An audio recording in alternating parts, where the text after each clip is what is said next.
कक्षा 12 की भौतिक विज्ञान की आज की क्लास में आप सबका स्वागत है। आज हम इस क्लास में अध्ययन करेंगे यूनिट फर्स्ट, स्थिर वैद्युतिकी इलेक्ट्रोस्टैटिक। यूनिट फर्स्ट का अध्ययन हम पिछली क्लासेस में भी करते आए हैं और इसके अंतर्गत हमने 4 चैप्टर या 4 पार्ट अध्ययन कर लिए। अब जो यूनिट फर्स्ट के अंतर्गत जो 5वां चैप्टर है उसका अध्ययन हम करेंगे। यानी अभी तक हमने यूनिट फर्स्ट के अंतर्गत 4 पार्ट, 4 चैप्टर या 4 भागों का अध्ययन हमने कर लिया है। अब जो 5वां चैप्टर है या 5वां जो भाग है यूनिट फर्स्ट का, उसका अध्ययन आज हम करेंगे। तो देखते हैं क्या है ये अगला। जो अगला पार्ट इसमें है वो है वैद्युत धारा और पैरावैद्युतांक। इंग्लिश में से कहते हैं electric capacitance and dielectric. तो इसका अध्ययन हमने करना है। ये 5वां पार्ट है आपका यूनिट फर्स्ट के अंतर्गत। तो चलिए, इसके अंतर्गत विभिन्न टॉपिक हैं जिनका अध्ययन हमने करना है। तो देखते हैं इसके अंतर्गत पहला टॉपिक कौन सा है। तो जो 5वां आपका पार्ट है फर्स्ट यूनिट के अंतर्गत electric capacitance and dielectric, उसके अंतर्गत जो पहला टॉपिक है आपका वो है विद्युत धारिता इलेक्ट्रिक कैपेसिटेंस। वैद्युत धारिता इलेक्ट्रिक कैपेसिटेंस। तो चलिए इसका अध्ययन करते हैं। वैद्युत धारिता इलेक्ट्रिक कैपेसिटेंस। वैद्युत धारिता को इंग्लिश में क्या कहा जाता है? Electric capacitance. तो सबसे पहले इसमें धारिता कैपेसिटेंस का मतलब समझते हैं क्या होती है। धारिता का अर्थ होता है किसी निकाय, किसी वस्तु द्वारा धारण करने की क्षमता। मान लीजिए आपके पास कोई बाल्टी है और उस बाल्टी में 10 लीटर पानी आता है, तो हम कहेंगे कि उस बाल्टी की जो धारिता है वो कितनी हो गई? 10 लीटर हो गई, क्योंकि उसमें अधिकतम कितना पानी आता है उस बाल्टी में? 10 लीटर का 10 लीटर पानी आ सकता है। तो उस बाल्टी की धारिता कितनी हो गई? 10 लीटर हो गई। इसी प्रकार किसी भी अन्य वस्तु की हो सकती है। मान लीजिए कोई टंकी है, 500 लीटर की टंकी है, 1000 लीटर की टंकी है। मान लीजिए 500 लीटर की टंकी है, अगर उसमें 500 लीटर पानी अधिकतम आ सकता है, तो उस टंकी की धारिता कितनी हो गई? 500 लीटर हो गई। अगर 1000 लीटर की टंकी है तो उसमें अधिकतम पानी कितना आ सकता है? 1000 लीटर आ सकता है। तो उसकी धारिता कितनी हो गई? 1000 लीटर हो गई। तो धारिता का कॉन्सेप्ट आप समझ गए होंगे। धारिता का अर्थ होता है कि किसी निकाय में अगर कोई वस्तु है, जैसे हम बाल्टी की बात कर रहे हैं, तो बाल्टी में हम द्रव भरेंगे। कोई द्रव हमने भरा, तेल भरा, पानी भरा, कोई अन्य द्रव हमने उसमें अगर भरते हैं तो वो उस बाल्टी की धारिता हो गई। जैसे टंकी की धारिता है, टंकी की धारिता जितना उसमें द्रव आ सकता है, कोई पानी आ सकता है, कोई तेल अगर हम भरते हैं। तो जिस प्रकार आपने यहाँ पर समझा कि धारिता का अर्थ होता है कि किसी निकाय या वस्तु की धारण करने की क्षमता। जैसे हमने यहाँ पर उदाहरण दिया बाल्टी में पानी का और टंकी में पानी का उदाहरण हमने दिया, तो वो उसकी धारिता कहलाती है। ठीक इसी तरह से वैद्युत धारिता भी होती है। अब यहाँ पर जो धारण करेगा, जैसे बाल्टी में तो क्या उदाहरण दिया हमने? पानी का उदाहरण दिया। वो क्या धारण करेगा? क्या संचित करेगा? धारण करने का मतलब संचित करेगा। क्या? पानी। बाल्टी में पानी या टंकी में हमने पानी का उदाहरण दिया। तो अब हमने यहाँ पर इलेक्ट्रिक धारिता, इलेक्ट्रिक कैपेसिटेंस, वैद्युत धारिता की बात करेंगे। तो यहाँ पर जो निकाय, कोई निकाय होगा, वो क्या संचित करेगा? आवेश को संचित करेगा। क्या संचित करेगा? आवेश, चार्ज को संचित करेगा। वैद्युत धारिता का मतलब कोई निकाय कितना आवेश संचित कर रहा है। क्यू, आवेश को क्यू से रिप्रेजेंट करते हैं। तो अगर मान लीजिए आपके पास कोई ये निकाय है और वो आवेश संचित करता है, तो जितना आवेश वो संचित करेगा वो निकाय, मान लीजिए निकाय है जो हमने एक गोल बनाया है, ये वाला, ये हम यहाँ पर फिर से बना देते हैं। ये कोई निकाय है, किसी भी प्रकार का, किसी भी आकृति का कोई निकाय है, और वो क्या संचित करता है, आवेश संचित करता है। तो जितना वो आवेश संचित कर पाता है उसकी संग्रहण की क्षमता, जितने आवेश को संग्रहण करने की क्षमता होगी उस निकाय की, वो उसकी क्या कहलाएगी, ये इलेक्ट्रिक कैपेसिटेंस कहलाएगी, यानी वैद्युत धारिता कहलाएगी।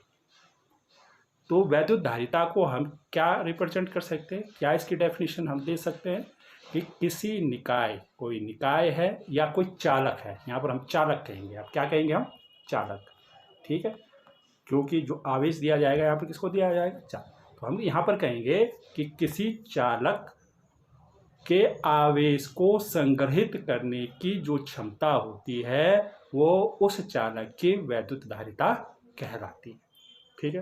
तो ये डेफिनेशन हो गई, ये डेफिनेशन मैंने यहाँ पर लिख दी है जो अभी हमने बताई। किसी चालक की विद्युत आवेश को संग्रहित करने की क्षमता को उस चालक की वैद्युत धारिता कहते हैं। यानी कोई चालक कितना आवेश संग्रहित कर पा रहा है, संचय कर पा रहा है, वह उस चालक की क्या कहलाएगी, वैद्युत धारिता कहलाएगी, यानी इलेक्ट्रिक कैपेसिटेंस कहलाती है, ठीक है। ये क्लियर हो गया होगा आपको। अब इसमें आगे बढ़ते हैं। अब यहाँ पर ध्यान देना है, अगर कोई चालक हमारे पास है, उसको मान लीजिए क्यू आवेश दिया जाता है। कितना आवेश दिया जाता है, क्यू आवेश। कोई चालक है, ये मान लीजिए कोई चालक, इसको कितना आवेश दिया हमने, इसको कितना आवेश दिया हमने, क्यू आवेश दिया इसको। तो जब इसको क्यू आवेश दिया जाता है, आवेश दिया जाएगा जब किसी चालक को, तो उसका विभव भी बढ़ जाता है। किसके अनुपात में, जिस अनुपात में आपने उसको आवेश दिया है। यानी हम कह सकते हैं कि जो विभव है, जो विभव में वृद्धि है, किसी चालक को आवेश देने पर उसके विभव यानी V में जो वृद्धि होती है वो आवेश के अनुक्रमानुपाती होती है। यानी आवेश और V क्या है, एक दूसरे के अनुक्रमानुपाती। फिर से समझ लीजिए इसको, क्या कहा हमने, कोई चालक है, चालक को हमने क्या दिया, आवेश दिया, क्यों आवेश दिया। तो जब किसी चालक को आवेश देते हैं, आप क्यों आवेश देते हैं, तो किस में वृद्धि हो जाती है, उसके विभव में, V में वृद्धि हो जाती है, उस चालक के विभव में वृद्धि हो जाती है। यानी किसी चालक के विभव में होने वाली वृद्धि, किसी चालक के विभव V में होने वाली वृद्धि किसके अनुक्रमानुपाती होती है, उस चालक को जितना हम आवेश देते हैं Q के अनुक्रमानुपाती होती है। यानी Q is proportional to V। वही चीज हमने यहाँ पर लिखी है, ये लिखा है हमने, किसी चालक को आवेश दिया जाता है, जब किसी चालक को आवेश दिया जाता है तो उसका वैद्युत विभव उसी अनुपात में बढ़ जाता है, अर्थात किसी चालक का विभव उसको दिए गए विद्युत आवेश के अनुक्रमानुपाती होता है। चालक था, उसको आपने आवेश दिया Q, तो जितना आवेश देंगे उसी के अनुपात में क्या बढ़ जाएगा, V बढ़ जाएगा। तो जो ये V है, अब हम क्या कह सकते हैं, जो ये V है किसके अनुक्रमानुपाती होता है, उस चालक को दिए गए आवेश के अनुक्रमानुपाती होता है। तो यहाँ पर अगर हम क्या मान लें, यदि किसी चालक का आवेश कितना मान लें, जैसे अभी हमने चित्र के माध्यम से दिखाया, किसी चालक को कितना आवेश दिया आपने, क्यू आवेश दिया, और क्यू आवेश देने पर उसके विभव में कितनी वृद्धि हो जाती है, V वृद्धि हो जाती है। तो हम क्या लिख सकते हैं, जैसे अभी हमने दिखाया कि Q is proportional to, Q is proportional to, Q आवेश, चालक को दिया गया आवेश, प्रोपोर्शनल टू अनुक्रमानुपाती का चिन्ह, और V अनुक्रमानुपाती होगा V, जो उसके विभव में वृद्धि होगी। बात समझ में आई।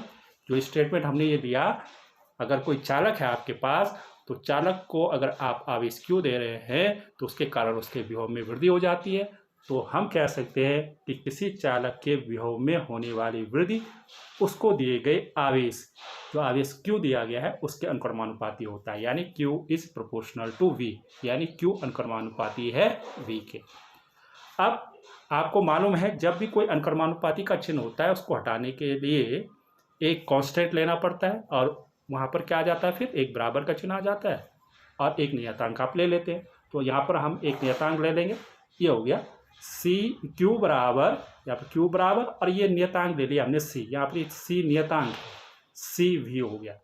अनुक्रमानुपाती के चिन्ह को हटाने के लिए क्या करते हैं, बराबर और एक नियतांक लेते हैं। नियतांक हमने यहाँ पर क्या लिया है, C क्या है आपका, एक नियतांक है। इसी C को कहते हैं वैद्युत धारिता, उस चालक की वैद्युत धारिता। जो ये C, Q बराबर CV, ये याद रखना है आपने, Q बराबर CV होता है।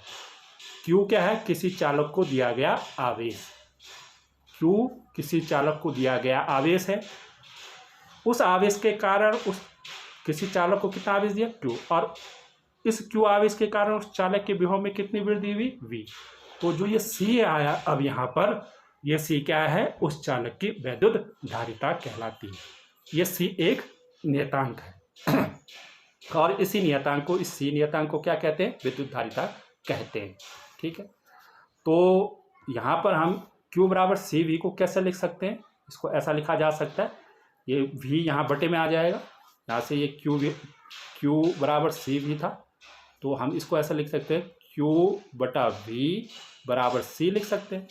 ठीक है, या इसको ऐसा लिखा जा सकता है, इसको मैं ऐसा लिख देता हूँ, C को पहले लिख देता हूँ, C बराबर Q बटा V।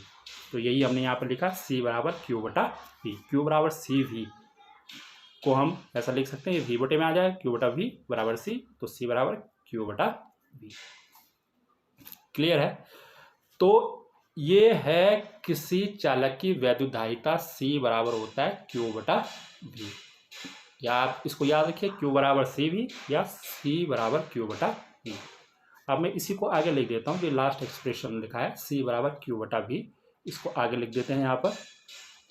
ये C बराबर Q बटा V जो पीछे हमने अभी देखा था, उसको मैंने यहाँ पर लिख दिया C बराबर Q बटा V। तो ये फॉर्मूला आपने याद रखना है, C बराबर Q बटा V, इसका आगे हमने बहुत उपयोग करना है। C चालक की क्या है, वैद्युत धारिता है, इस C वैद्युत धारिता है, जिसको हम नियतांक, जो हमने नियतांक लिया था C, वही क्या है, चालक की वैद्युत धारिता। Q क्या है, चालक को दिया गया आवेश, और V क्या है, उस आवेश को, जो चालक को आपने आवेश दिया Q, उसके कारण उसके विभव में होने वाली वृद्धि। तो ये हमने लिख दिया यहाँ पर, जो C है, जहाँ C क्या है, एक नियतांक है जिसको चालक की वैद्युत धारिता कहते हैं। ठीक है, वैद्युत धारिता की बात हम कर रहे थे यहाँ पर। तो यहाँ से एक डेफिनेशन अब निकल के आ जाएगी, C बराबर QV। क्या है डेफिनेशन, इसका स्टेटमेंट देख लीजिए। किसी चालक को दिए गए आवेश और उस आवेश के कारण उसके विभव में होने वाली वृद्धि के अनुपात को चालक की धारिता कहते हैं। देखो C बराबर Q बटा V, इसी से डेफिनेशन निकली है जो हमने यहाँ पर लिखा है, C बराबर Q बटा V। किसी चालक को कितना आवेश दिया Q, और इस आवेश के कारण उसके विभव में कितनी वृद्धि हुई V। तो ये Q बटा V क्या हो गया, अनुपात हो गया। किसी चालक को दिए गए आवेश और उसके कारण उसके विभव में होने वाले वृद्धि के अनुपात को या निष्पत्ति को, अनुपात या निष्पत्ति को उस चालक की धारिता कहते हैं। तो वही हमने यहाँ पर लिखा है, किसी चालक को दिए गए आवेश यानी Q, और उस आवेश, किस आवेश, Q आवेश के कारण उसके विभव में होने वाली वृद्धि, उसके विभव में कितनी वृद्धि हुई V के कारण उसके विभव में होने वाली वृद्धि के अनुपात को, जो Q और V का अनुपात है, उसको क्या कहा, चालक की धारिता कहा। तो ये दो डेफिनेशन है धारिता की, वैद्युत धारिता की। दो तरह से हमने आपको डेफिनेशन दे दी। एक शुरुआत में दी कि अगर कोई चालक है, वो जितना आवेश संग्रह करता है वो उस चालक की धारिता कहलाती है, और इस सूत्र के माध्यम से भी आप इसके डेफिनेशन को दे सकते हैं, C बराबर Q बटा V, कि किसी चालक को दिए गए आवेश और उस आवेश के कारण उसके विभव में होने वाली वृद्धि के अनुपात को चालक की धारिता कहते हैं। यह आपने याद रखना है डेफिनेशन को, सूत्र को, C बराबर Q बटा V। ये सूत्र हम बार बार आगे अब प्रयोग करते रहेंगे इसका। इसमें बहुत सारे न्यूमेरिकल प्रश्न भी आपसे पूछे जाते हैं, आगे डेरिवेशंस में भी काम आता है। ठीक है, तो ये ध्यान में रखना आपने। अब आगे देखते हैं, इसमें कुछ बातें हैं जो ध्यान में देने वाली हैं। जो वैद्युत धारिता है वो अदिश राशि है। देखो वैद्युत धारिता अदिश राशि क्यों है, C बराबर Q बटा V है, सूत्र है। तो Q कैसी राशि, अदिश राशि, आवेश एक अदिश राशि है, V विभव भी कैसी, अदिश राशि है। तो दोनों का जो भाग दे के आएगा वो भी क्या आएगा, अदिश राशि आएगा, इसलिए C अदिश राशि। आवेश Q अदिश राशि है, विभव भी अदिश राशि है, तो C भी क्या होगी, अदिश राशि, यानी वैद्युत धारिता क्या होगी, अदिश राशि है। क्लियर है। अब दूसरा इसका मात्रक निकालेंगे हम यहाँ पर। दूसरा जो है वैद्युत धारिता का मात्रक निकालना है। तो अगेन हमारे पास सूत्र क्या है, इस सूत्र बार बार याद रखना है जो मैंने अभी आपको बताया, C बराबर Q बटा V, इसी से निकालना है। C बराबर Q बटा V, वैद्युत धारिता बराबर आवेश बटा जो ये विभव है, विभव में हुई वृद्धि, ये सूत्र हो गया। C बराबर Q बटा V, ये जो अभी हमने डिस्कस किया था। अब किसकी विमा निकालनी है? सी की विमा। तो सी की विमा बराबर क्या हो जाएगा? क्यू की विमा बटा वी की विमा। तो इसको हमने लिख दिया, सॉरी विमा नहीं, मात्रक निकाल लिया यहाँ पर, सॉरी मात्रक। तो सी का मात्रक क्या हो जाएगा? सी का मात्रक बराबर क्या हो जाएगा? सी का मात्रक यानी जो वैद्युत धारिता का मात्रक है बराबर क्या हो जाएगा? क्यू का मात्रक बटा वी का मात्रक। ठीक है, तो इसी चीज को मैं यहाँ आगे लिख देता हूँ फिर। ये सी का मात्रक बराबर क्यू का मात्रक बटा वी का मात्रक, ये हमने लिख दिया। अब आपको मालूम है क्यू का मात्रक क्या होता है? कूलाम, और वी का मात्रक क्या होता है? वोल्ट। तो इसको हम लिख देंगे नेक्स्ट स्टेप में। तो सी का मात्रक, ये सी का मात्रक बराबर क्या हो जाएगा? क्यू का मात्रक कूलाम और वी का मात्रक वोल्ट। तो सी का मात्रक क्या होता है? कूलाम पर वोल्ट होता है। कूलाम बटा वोल्ट यानी कूलाम पर वोल्ट, और इसी को कहते हैं, इस कूलाम पर वोल्ट को कहते हैं फैरेड, क्योंकि फैरेड एक वैज्ञानिक थे, उन्होंने इलेक्ट्रिक कैपेसिटेंस पर कार्य किया था, तो उन्होंने ये सबसे पहले इसको बताया था, इसका ये मात्रक है, तो उनके नाम से ये मात्रक कूलाम पर वोल्ट को हम फैरेड भी कहते हैं। कूलाम पर वोल्ट भी कह सकते हैं वैद्युत धारिता यानी सी का मात्रक, या फैरेड, कूलाम पर वोल्ट को ही फैरेड कहा जाता है। एफ, कैपिटल एफ से प्रदर्शित करते हैं फैरेड। ठीक है, तो वैद्युत धारिता का मात्रक क्या हो गया? हम यहाँ पर कह सकते हैं वैद्युत धारिता का मात्रक कूलाम पर वोल्ट या फैरेड, एफ, कैपिटल एफ कहलाता है। धारिता यानी वैद्युत धारिता का मात्रक। वैद्युत धारिता का मात्रक क्या होता है? कूलाम पर वोल्ट या फैरेड, एफ, कैपिटल एफ से भी प्रदर्शित करते हैं। एमकेएस में, एमकेएस पद्धति में जो वैद्युत धारिता का मात्रक है वो कूलाम पर वोल्ट या फैरेड है। ठीक, अब वैद्युत धारिता के कुछ अन्य छोटे मात्रक भी होते हैं जिनका प्रयोग आगे हमने आंकिक प्रश्नों या न्यूमेरिकल जो प्रश्न होंगे उनमें करना है। तो चलिए देखते हैं जो इसके अन्य जो छोटे मात्रक हैं। तो वैद्युत धारिता का जो अन्य छोटा मात्रक है फैरेड, तो एमकेएस में हो गया, और एक इसका जो मात्रक है वो माइक्रोफैरेड भी होता है। एक माइक्रोफैरेड यहाँ पर म्यू, जो माइक्रो है उसको म्यू से प्रदर्शित करते हैं। तो यहाँ पर एक माइक्रोफैरेड बराबर होता है 10⁻⁶ फैरेड की। ठीक है, ये म्यू, माइक्रो को म्यू से प्रदर्शित करते हैं यहाँ पर। तो एक माइक्रोफैरेड इस तरह से लिखते हैं, माइक्रोफैरेड इस तरह से लिखा जाता है, ये लिखा भी है यहाँ माइक्रोफैरेड। तो ये कितने के बराबर होता है? 10⁻⁶ फैरेड के बराबर होता है। आगे जहाँ पर न्यूमेरिकल प्रश्न होगा तो वहाँ पर आपने माइक्रोफैरेड को पहले फैरेड में कन्वर्ट करना होता है, बदलना होता है। तो ये ध्यान में रखना है, एक माइक्रोफैरेड कितने के बराबर होता है? 10⁻⁶ फैरेड के बराबर होता है। इसी तरह से एक अन्य मात्रक भी होता है पिकोफैरेड। एक पिकोफैरेड, पिको को स्मॉल पी से प्रदर्शित करते हैं, एफ फैरेड, पिकोफैरेड, ये होता है 10⁻⁻ फैरेड के बराबर होता है। एक माइक्रोफैरेड 10⁻⁶ फैरेड के बराबर होता है, और एक पिकोफैरेड पीएफ कितने के बराबर होता है? 10⁻⁻ फैरेड के बराबर होता है। तो ये दोनों मात्रक आपने ध्यान में रखने हैं। ठीक है, अब इसमें आगे बढ़ते हैं। अब जो अगला टॉपिक हमारे पास है उसको देखते हैं। अगला टॉपिक हमारे पास है वैद्युत धारिता की विमा। ये भी एक इम्पोर्टेंट टॉपिक है। पहले हमने वैद्युत धारिता की परिभाषा देखी, उसका सूत्र देखा। दूसरा देखा हमने वैद्युत धारिता एक अदिश राशि है। तीसरा वैद्युत धारिता का मात्रक, और ये अगला इसका जो टॉपिक है वैद्युत धारिता की विमा। तो आपको मालूम है सूत्र C बराबर Q बटा V, तो वहीं से शुरुआत करेंगे। C बराबर Q बटा V, ये हमने लिख दिया यहाँ पर सूत्र C बराबर Q बटा V। वैद्युत धारिता बराबर आवेश बटा उसके विभव में होने वाली वृद्धि।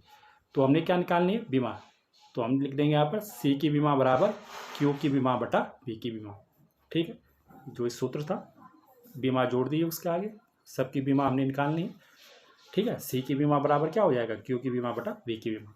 अब देखिए वैद्युत विभव की परिभाषा से होता है आपके पास V बराबर W/Q। Q0 भी हम लेते हैं, वहाँ पर हम परीक्षण धनावेश लेते हैं Q, यहाँ पर Q है हमारे पास तो हम Q ले रहे हैं यहाँ पर, V बराबर W/Q। ठीक, तो अब जो ये वैद्युत विभव की परिभाषा से ये सूत्र है हमारे पास V बराबर W/Q, उसको हम यहाँ पर V की जगह रख देंगे। जहाँ पर V है हमारे पास, कहाँ पर हमारे पास ये V लिखा है, V की जगह W/Q क्यू आ जाएगा, यानी नीचे क्या आ जाएगा, वी की जगह डब्ल्यू की विमा बटा क्यू की विमा, जो ये सूत्र है वी बराबर डब्ल्यू अपन क्यू से। तो ये नेक्स्ट हमने लिख दिया सी की विमा, ठीक है, ये ऐसे ही उतर गया, बराबर क्यू की विमा जो अंश में है क्यू की विमा, और वी की जगह कितना लिख दिया हमने, डब्ल्यू अपॉन क्यू। तो ये डब्ल्यू की विमा बटा क्यू की विमा, वी की जगह डब्ल्यू अपॉन क्यू हो गया। तो अगर उसको खोलेंगे अंदर तो क्या हो जाएगा, डब्ल्यू की विमा बटा क्यू की विमा। तो जो ये लास्ट में हमने एक्सप्रेशन लिखा है ये पूरा का पूरा, इसको मैं एज सच आगे लिख देता हूँ। ये लिख दिया मैंने यहाँ पर, सी की विमा जो पीछे लिखा था अभी, सी की विमा बराबर क्यू की विमा बटा डब्ल्यू की विमा बटा क्यू की विमा। अब देखें, अब आपको इनकी विमाएं मालूम हैं। क्यू की विमा कितनी होती है, आवेश की विमा होती है 80, ठीक है, ये आपको मालूम है, आवेश की विमा 80 होती है। डब्ल्यू की विमा कितनी होती है, कार्य की विमा याद रखना है आपने, ml² टी की घात -2। ये आपने जब विमा का चैप्टर पढ़ा है 11th में उस समय आप जानते हैं कि आवेश की विमा 80 और डब्ल्यू की विमा होती है ml² टी की घात -2, ठीक है, बटा क्यू। फिर ये क्यू की विमा है, क्यू की विमा नीचे कितनी आ जाएगी, फिर 80 आ जाएगी। तो अब जो ये मान है इनकी विमाओं के वो रख देते हैं यहाँ पर, ये हमने रख दिया यहाँ पर। ये सी की बीमा क्या हो गई, सी का बीमा हमने ये ऐसा चीज लिख दिया। क्यू की बीमा क्या हो गई 80, डब्ल्यू की बीमा क्या हो गई कार्य की बीमा, जैसा भी हमने देखा ml² टी की घात -2, और क्यू की बीमा फिर ये नीचे आ गई, क्यू की बीमा क्या होती है आवेश की बीमा 80। अब देखिए यहाँ पर क्या होना है, ये 80 ऊपर चला जाएगा, कहाँ, अंश में चला जाएगा 80, ठीक है ना, ये गुणा ये बटे का भी बटा है तो 80 यहाँ ऊपर हो जाएगा, तो 80 गुणा क्या हो जाएगा 80, और नीचे कितना बच जाएगा ये शेष ml² टी की घात -2। तो यहाँ पर से 80 ऊपर चला जाएगा, 80 गुणा 80 हो जाएगा, और बटे में ml² टी की घात -2 शेष रह जाएगा। तो इसको आगे लिख देते हैं यहाँ पर, आगे ये जो नीचे 80 था वो ऊपर चला गया, जो इसके बटे में था पहले, जो यहाँ पीछे आपने देखा था ml² टी की घात -2 के बटे में था, वो 80 अब ऊपर अंश में चला जाएगा, 80 गुणा 80 हो जाएगा, ठीक है। तो सी की बीमा कितने हो गए 80 गुणा 80 बटा ml² टी की घात -2। तो अब यहाँ से क्या हो जाएगा, देखो ये 2 a हो गए ऊपर, तो a² हो जाएगा, यहाँ पर एक a है एक a है, तो a² हो जाएगा, और t भी ऊपर 2 है तो t² हो जाएगा, तो a² t² हो जाएगा ऊपर, और नीचे ऐसा सच ही रहेगा। तो ये हमने लिख दिया यहाँ पर, ये दोनों गुणा हो गए, तो a² a² a की घात 2 और t 2t है तो t², नीचे ऐसा सच ही रहा ml² टी की घात -2। अब क्या करना है आपने, ये सब ऊपर ले जाने हैं, तो यहाँ से ये m ऊपर जाएगा तो कितना हो जाएगा m की घात -1, नीचे m की घात 1 है, m की ऊपर कोई घात नहीं लगी तो इसका मतलब m की घात 1 है, ऊपर जाएगा तो कितना हो जाएगा m की घात -1।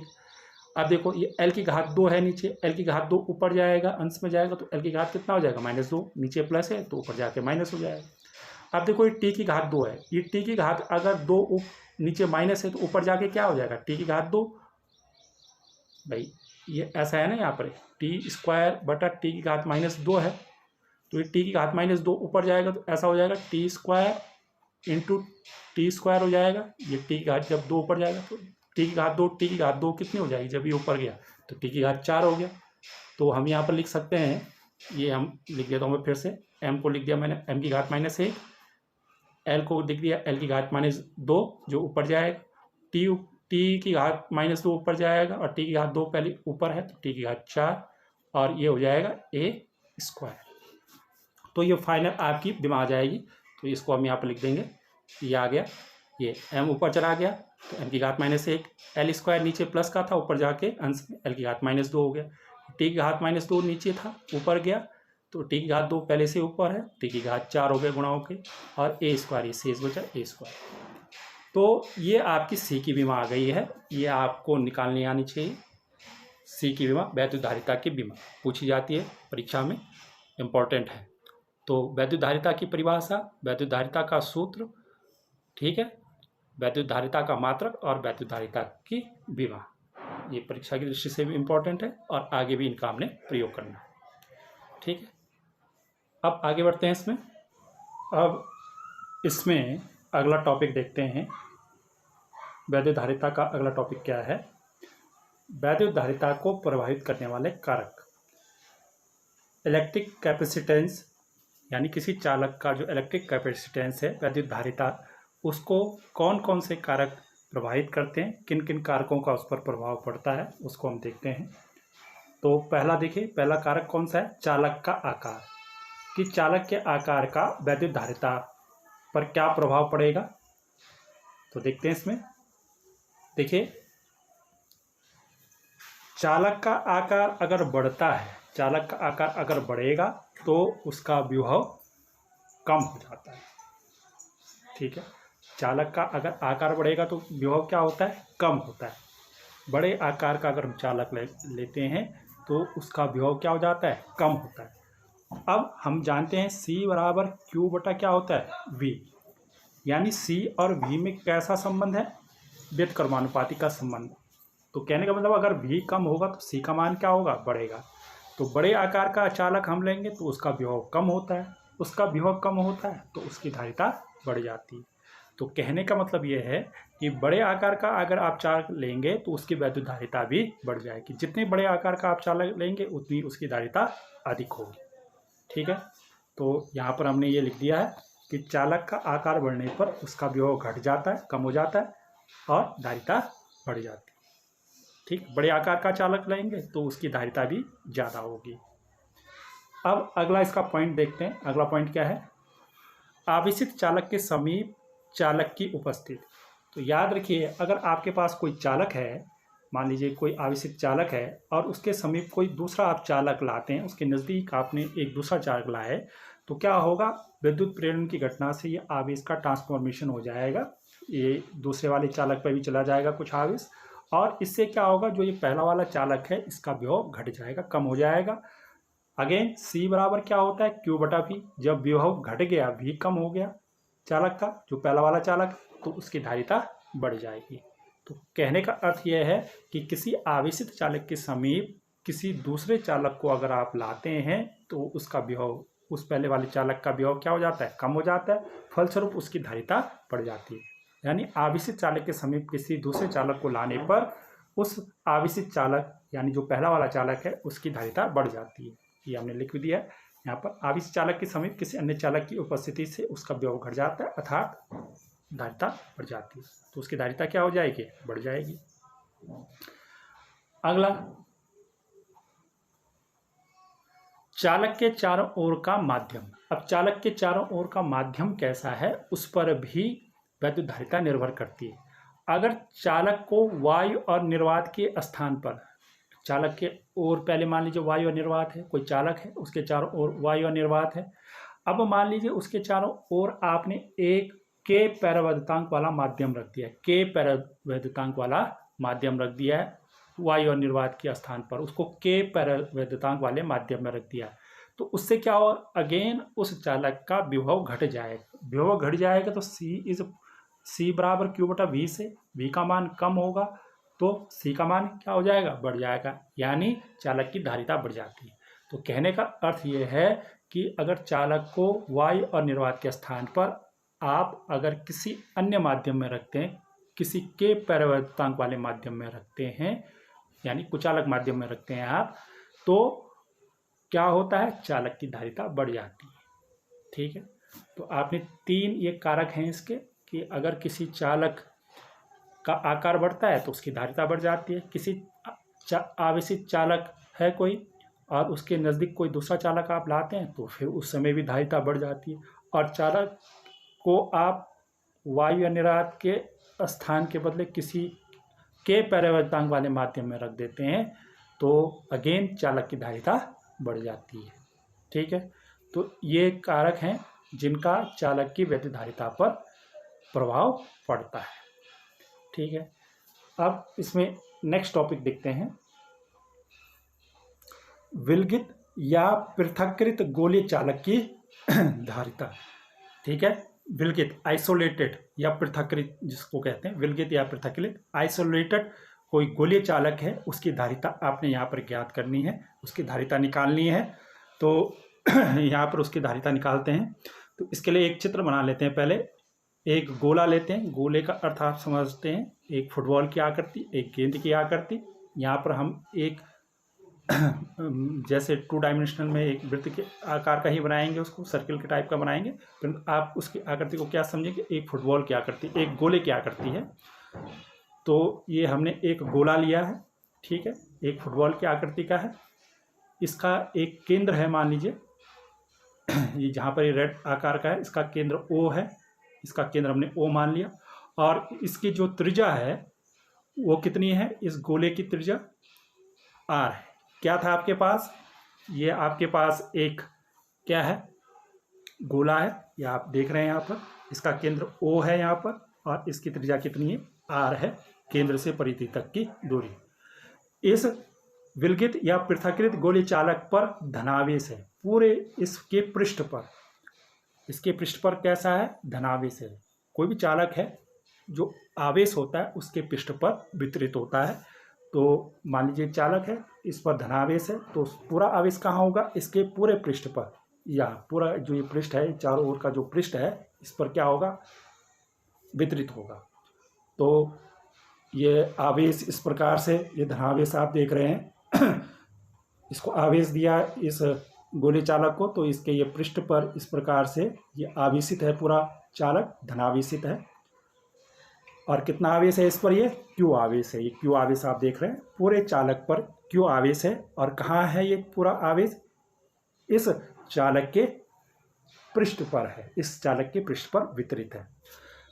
तो हमेशा यहाँ पर ध्यान रखिए, जब धनावेश आपके पास होता है तो हमेशा धनावेश से जो वैद्युत बल रेखाओं की दिशा होती है या वैद्युत क्षेत्र की दिशा होती है अभिलंबवत बाहर की ओर होगी। तो यहाँ पर कहाँ होगी, अभी वैद्युत क्षेत्र की दिशा इस तरह से बाहर की ओर होगी, इस तरह से बाहर की ओर होगी, इस तरह से बाहर की ओर, इस तरह से बाहर की ओर होगी, क्योंकि धनावेश है, धनावेश से बाहर की ओर वैद्युत क्षेत्र की दिशा होगी। उसको हम यहाँ पर दर्शा देते हैं। ये क्या प्रदर्शित कर रहा है, तीर का निशान क्या प्रदर्शित कर रहा है कि इस पृष्ठ से बाहर की ओर, अभिलंबवत बाहर की ओर वैद्युत क्षेत्र की दिशा है, अभिलंबवत।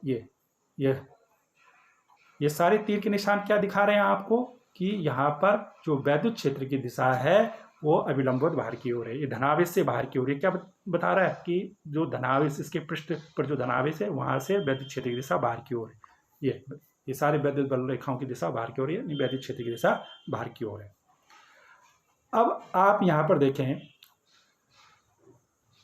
यहाँ पर आप देखें जो ये तीर का निशान है, ये तीर का निशान क्या प्रदर्शित हो रहा है, कर रहा है यहाँ पर कि इसके पृष्ठ पर जो धनावेश है वहाँ से वैद्युत क्षेत्र की दिशा बाहर की ओर है। किंतु अगर हम इसको पीछे केंद्र तक इस लाइन को बढ़ाएं, ये हमने पीछे तक बढ़ाई है, ये पीली लाइन आपको दिख रही है, O तक हमने अगर ये इसको बढ़ा दिया तो इससे क्या प्रतीत हो रहा है कि ये तीर कहाँ से, जो ये वैद्युत बल रेखा प्रारंभ हो रही, कहाँ से प्रारंभ हो रही, वृत्त के इस गोले के केंद्र से, इस O से प्रारंभ हो रही है।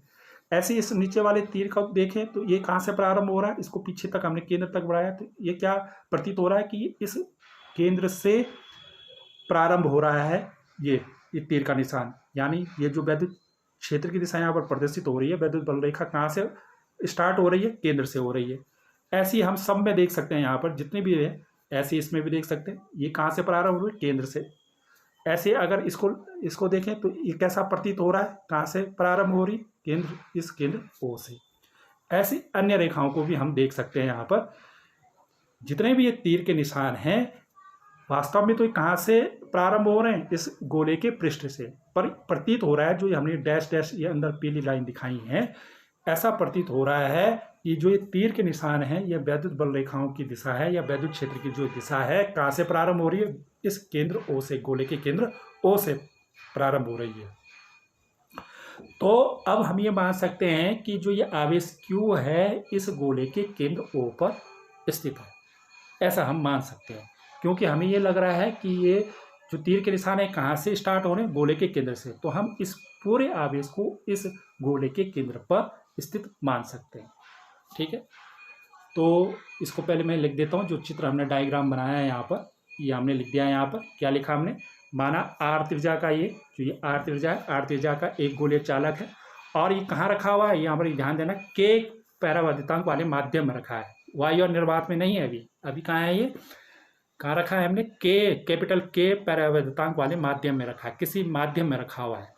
तो इस गोलीय चालक, जो एक गोलीय चालक है, को क्यू आवेश दिया जाता है। इस गोलीय चालक को कितना आवेश दिया हमने? क्यू आवेश, जो एक समान रूप से इस चालक के पृष्ठ पर क्या हो गया? वितरित हो गया। पूरा जो लाल ये प्लस चार्ज है, ये कहाँ वितरित हो गया? इसके केंद्र पर। किंतु हमने क्या कहा कि जो ये आवेश है, इसके कारण जो ये वैद्युत बल रेखाओं की दिशा है, ये क्या प्रदर्शित कर रही है? ऐसा प्रतीत हो रहा है कि ये कहाँ? इस गोले के केंद्र से स्टार्ट हो रही है, प्रारंभ हो रही हैं। तो हम ये मान सकते हैं कि समस्त जो आवेश क्यू है, ये कहाँ पर है? इस गोले के केंद्र पर स्थित है। तो अगर ये इस गोले के केंद्र पर स्थित होगा, तो इस प्लस क्यू आवेश के कारण जो वैद्युत क्षेत्र होगा इसके पृष्ठ पर, अब इसके पृष्ठ पर अगर इस प्लस क्यू आवेश को हम इसके केंद्र में मान दें, यहाँ पर प्लस क्यू आवेश इसके केंद्र में माने या प्लस क्यू, तो ये इसके पृष्ठ पर कितना विभव होगा? जो ये जहाँ पर ये धनावेश है, जहाँ ये पृष्ठ है, इसके इस गोले के पृष्ठ पर अब कितना विभव होगा? v बराबर 1/4πε0 क्यू अपॉन कैपिटल आर। जानते हैं आप, किसी बिंदु आवेश के कारण आर दूरी पर, स्मॉल आर दूरी या कैपिटल आर दूरी है, कैपिटल आर दूरी है यहाँ पर, क्योंकि त्रिज्या कितनी है गोले की? कैपिटल आर के कारण पृष्ठ पर वैद्युत विभव कितना हो जाएगा? वो आगे हम देखते हैं। तो हम यहाँ पर लिख देते हैं, ये गोले चालक के पृष्ठ पर क्यू आवेश के कारण वैद्युत विभव, जो पीछे गोले चालक था उसके पृष्ठ पर जो आवेश हमने अब कहाँ पर माना? केंद्र पर माना, उस गोलीय चालक के केंद्र पर माना, उसके कारण वैद्युत विभव कितना हो जाएगा? उसको लिख देते हैं यहाँ पर, v बराबर यह आ जाएगा 1/4πε0 और k, ये क्या है? जिस माध्यम में रखा है उसका पैरावैद्युतांक कैपिटल K, और Q बटा कैपिटल R। कैपिटल R क्या है? उस गोले की त्रिज्या है। ठीक है, केंद्र से पृष्ठ पर, केंद्र पर प्लस क्यू आवेश माना हमने, और उसके कारण उसके पृष्ठ पर हमने क्या निकालना? वैद्युत क्षेत्र, वैद्युत विभव निकाला हमने V। ठीक, जो प्लस क्यू आवेश हमने उसके केंद्र पर मान लिया, और उसके कारण उसके पृष्ठ पर यह वैद्युत विभव होगा V बराबर 1/4πε0 K Q बटा R। गोलीय चालक के पृष्ठ पर क्यू आवेश के कारण वैद्युत विभव। तो अब आपके पास ये कौन सा समीकरण होगा? इसको हम कह देते हैं समीकरण नंबर 1। ठीक है, अब आपके पास जो वैद्युत धारिता की परिभाषा है, उसके अनुसार आपके पास एक सूत्र आया। यदि गोलीय चालक की धारिता C है, कैपिटल C है, यदि जो गोलीय चालक हम ले रहे हैं उसकी धारिता कितनी है? C है, तो जो वैद्युत धारिता की परिभाषा है उससे आपके पास क्या सूत्र है? आप इसका प्रयोग अभी आपने पीछे भी किया, अभी देखा आपने, C बराबर Q बटा B, जहाँ C उस गोलीय चालक की धारिता हो गई, Q उस गोलीय चालक को दिया गया आवेश Q है, और V क्या है? उस आवेश के कारण उस गोलीय चालक के विभव में होने वाली वृद्धि कितनी है? V है। ठीक है, तो इसको हम दे देते हैं समीकरण नंबर 2। बात समझ आए? समीकरण नंबर 1 से क्या मिला हमें? गोलीय चालक के पृष्ठ पर क्यू आवेश के कारण वैद्युत विभव, और ये C क्या है? जो समीकरण नंबर 2 से है, गोलीय चालक की धारिता C। अब इस समीकरण नंबर जो 2 है, इस 2 में V का मान रख देंगे समीकरण नंबर 1 से। समीकरण नंबर 1 से हमारे पास कैपिटल V का मान है 1/4πε0 K Q बटा R। तो इस समीकरण नंबर 1 का जो मान है, V का मान, यहाँ पर रख देंगे समीकरण नंबर 2 में। कितना आ जाएगा? ये देखिए, ये C की जगह C आ गया, Q की जगह Q आ गया, और इस V की जगह कितना आ जाएगा इस समीकरण नंबर 1 से? 1/4πε0 K Q बटा R। ये किसका मान है? विभव का मान है, जो समीकरण नंबर 1 में है। ठीक है, तो ये आपका C का मान आ गया समीकरण नंबर 1 और 2 से। अब देखिए यहाँ पर, अब इस Q, ये Q से ये Q कैंसिल हो जाएगा, तो ये 4πε0 K अपॉन R जो है, ये कहाँ चला जाएगा? अंश में चला जाएगा ऊपर। तो कितना हो जाएगा? C बराबर 4πε0 K R हो जाएगा। तो इसको मैं यहाँ पर लिख देता हूँ, Q से Q कैंसिल हो गया, और ये बटे का बटा जो है ये ऊपर अंश में चला जाएगा। तो ये आपका अगला टर्म्स आ जाएगा, क्या आ गया? ये C बराबर 4πε0 K R। ठीक है, अब इसी टर्म्स को मैं आगे लिख देता हूँ फिर से। यहाँ ये लिख दिया मैंने, यहाँ जो अभी पीछे लिखा था, C बराबर 4πε0 K R। ठीक है, इसको मैं ब्रैकेट के अंदर लिख देता हूँ यहाँ पर। जो इस 4πε0 K है, इसको ब्रैकेट के अंदर लिख देते हैं, छोटे ब्रैकेट के अंदर, और आर सेपरेट अलग लिख देते हैं बाहर। ये लिख दिया मैंने यहाँ इसी को, ये 4πε0 के जो ये था इसको मैंने ब्रैकेट के अंदर रख दिया, क्योंकि ये मान क्या है, कांस्टेंट है 4πε0 के। और आर क्या है, जो त्रिज्या है, वो जितना बड़ा आप चालक लेंगे उस हिसाब से आपकी धारिता बढ़ती जाएगी। तो यहाँ पर ये देख रहे हैं आप, सी किस पर, वैद्युत धारिता किस पर निर्भर है, आर पर निर्भर है। यानी जितना बड़ा गोलीय चालक आप लेंगे उतनी धारिता ज़्यादा होगी। देखो अभी हमने पहले, इससे पहले जो कारक में हमने डिस्कस किया था, क्या डिस्कस किया था वहाँ पर कि चालक का आकार जितना बड़ा होगा उसकी वैद्युत धारिता उतनी ही बड़ी होगी। तो वो यहाँ से भी स्पष्ट हो रहा है। C बराबर 4πε0 के, 4 कांस्टेंट है, पाई कांस्टेंट है, ε0 निर्वात की वैद्युतशीलता कांस्टेंट है, K का मान कांस्टेंट होगा, पैरावैद्युतांक जिस माध्यम में आपने रखा है। R का मान पर डिपेंड करेगा किसका मान, C का मान। यानी वैद्युत धारिता किस पर निर्भर कर रही है, त्रिज्या पर, गोले की त्रिज्या, यानी गोले के आकार पर, यानी चालक के आकार पर। ठीक है, तो चालक के आकार का प्रभाव वैद्युत धारिता पर पड़ता है। तो यहाँ पर C बराबर, ये जो हम निकाल रहे थे, किसी विलगित गोलीय चालक या किसी पृथकित गोलीय चालक की वैद्युत धारिता किसी माध्यम में कितनी होगी, याद रखना, इसमें न्यूमेरिकल प्रश्न भी पूछा जाता है। वैद्युत धारिता C बराबर 4πε0 K/R। किसी विलगित या पृथकित गोलीय चालक की वैद्युत धारिता होती है C बराबर 4πε0 K, और ब्रैकेट के बाहर ये R। K क्या है, जिस माध्यम में रखा गया उसका पैरावैद्युतांक, R क्या है, उस गोलीय चालक की त्रिज्या। तो इसको हम समीकरण दे देते हैं यहाँ पर, ये समीकरण नंबर हो गई आपकी 3। ये तो है जब किसी चालक को, गोलीय चालक को या विलगित जो गोलीय चालक है उसको कहाँ रखा आपने, किसी के पैरावैद्युतांक वाले माध्यम में रखा। किंतु अगर उसी गोलीय चालक को आप किसी निर्वात में रखेंगे तो तब क्या होगा, देखिए, निर्वात या वायु के लिए K का मान कितना हो जाएगा, समीकरण नंबर 1 में जो K है, कैपिटल K का मान कितना होता है 1, वायु और निर्वात के लिए K का मान 1 हो जाएगा। तो K की जगह 1 रखेंगे और 1 से 4πε0 को गुणा करेंगे तो कितना आएगा, 4πε0, यानी यहाँ से K हट जाएगा। तो तब हम क्या कहेंगे, निर्वात या वायु के लिए जो चालक की वैद्युत धारिता होगी उसको किससे प्रदर्शित करेंगे, C0 से। माध्यम में तो C से प्रदर्शित किया, अगर माध्यम में है तो चालक की, उस गोलीय चालक की वैद्युत धारिता C है। और निर्वात या वायु जब में है, जब निर्वात है में है या वायु में है, तब हम उस गोलीय चालक की धारिता को किससे प्रदर्शित करेंगे, C0 से। तो जो अगला हम यहाँ पर लिखेंगे, C की जगह आप कितना आ जाएगा, C0 4πε0, K का मान 1 आ गया। ठीक है, तो यहाँ से K हट जाएगा K का मान 1 रखने पर, और ये R। ये क्लियर हो रहा होगा, इस समीकरण नंबर 3 से आया। C की जगह C0 क्या प्रदर्शित कर रहा है, ये भी वैद्युत धारिता है, ये भी वैद्युत धारिता है। ये है जब किसी माध्यम में आपने चालक को रखा है, गोलीय चालक को रखा है, उस समय वैद्युत धारिता। और ये C0 क्या है, जब निर्वात या वायु में रखा है उसी गोलीय चालक को, तब उसकी वैद्युत धारिता C0 से। ठीक है ना, बराबर 4πε0 और इंटू R। ठीक है, इसको देख दिया हमने समीकरण नंबर, ये हमने नाम दे दिया इसको समीकरण नंबर 4। ठीक है, अब देखें समीकरण नंबर 3 और 4 से हम एक नई चीज़ हमें यहाँ से प्राप्त हो सकती है।